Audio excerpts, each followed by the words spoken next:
di cielo, amico del cuore, questa è la poesia che ho scritto oggi in occasione del nostro incontro. E adesso ho desiderio di leggerla.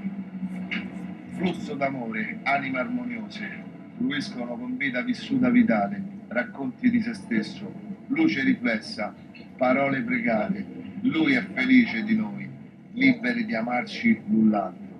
Bravissimo. Come si intitola questa poesia? Parole pregate. Grazie. Un bacio a te, amico mio.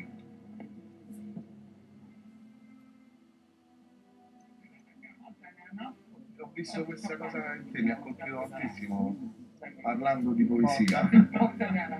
Te sposi proprio la poesia come concetto proprio di rivoluzione dell'anima. Non manco concetto spirituale o di fede, che è altissimo. Ma la poesia secondo me è un gradino in più perché c'è tutto il concetto proprio della bellezza del cosmo, tutto. E può rivoluzionare come l'amore. Cioè poesia uguale amore.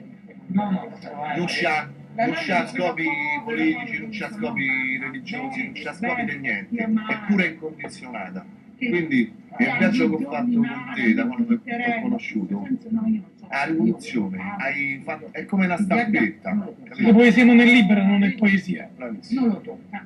E questo mi ha È libera e deve anche liberare. Sì. Deve avere questa forza, liberante. Io potevo sperimentare sta cosa. Già avevo il desiderio ho iniziato il desiderio a camminare verso me stesso, cioè cercare di essere il più simile possibile. Tu mi hai fatto altro che rafforzare questo sentire, capito? Cioè mi ha dato la possibilità di cazzo, allora esiste questo canale, questo percorso, esiste. Io lo sentivo, però, capito? Con te c'ho avuto come una conferma. Parlando di